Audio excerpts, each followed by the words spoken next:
Hey everybody, Dr. Bryton here for Tooth Tip Tuesday. I hope you had a wonderful Thanksgiving. I hope you had some great food, got to spend some really good time with friends and family as well. Today, for Tooth Tip Tuesday, we are going to answer a question that I get frequently, and I think a lot of people wonder, and maybe don't even ask, and that is, why do I get my teeth cleaned every 6 months? And the answer may actually surprise you. So, Thanksgiving, I got to spend some good time with family, and in particular, specifically, I got to hang out with my grandmother, Marcella Bearclough. She is 98 years old. She'll be 99 May 11th. She has seen a lot of things, tell you what. And you wouldn't know she's 99. Gonna be 99. Not gonna take that from her. She is awesome. A lot of energy, spunky.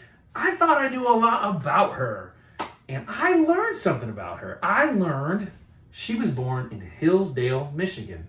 I've known her my whole life. I didn't know that.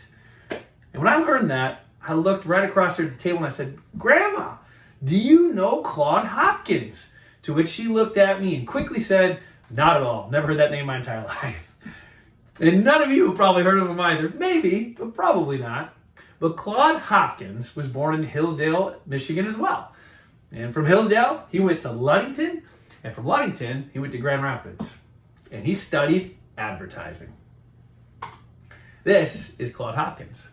You probably would instead know him for some of his ad campaigns. He's a famous advertising man, in particular, really famous in the 1930s, and he came up with some awesome campaigns. Those Schlitz beer advertisement campaigns you've seen, that was him.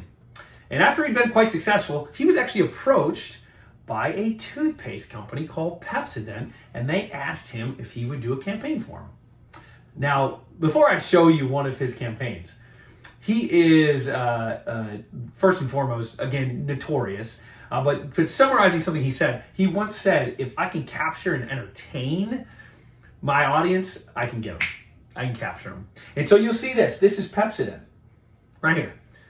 This is one of his ads. And look at the smile on that woman. Man, I want whatever she's doing. Looks awesome. But he came up with this campaign for Pepsodent. Before he came up with this, it was roughly about 7% of U.S. households had toothpaste in them. After he came up with them, over 65%. It's pretty successful. And that's back when it was like powder in a can even. And so he did a wonderful job. But there's one thing that he did in his campaigns that changed the course of history. I'm going to read it for you. He's got here, Pepsodent. For the Pepsodent smile, use Pepsodent every day. See your dentist twice a year. Twice a year. Every 6 months. This is where it comes from. Now, I'll tell you, I told my grandmother that. I told my aunt that. And their first response was, "No way! You're telling me it's from an advertising campaign?" I said, "Yes. That's what it's from. There's no science behind it, just an ad man from right here in Michigan. That's where it comes from." Now, you're going to have to hang on for next week if you want to know a little bit more about it. But hopefully that gives you a little bit of a backdrop as to why you go to the dentist every 6 months. And hopefully you're asking a question, is that right? Is there more to it? Should I be paying attention to more? Is there something else that's told me maybe I should be in maybe more frequently? Tune in for next week. Hope you have a great rest of your Tuesday. Hope you have a great rest of your week. Thank you so much for tuning in. Have a good night.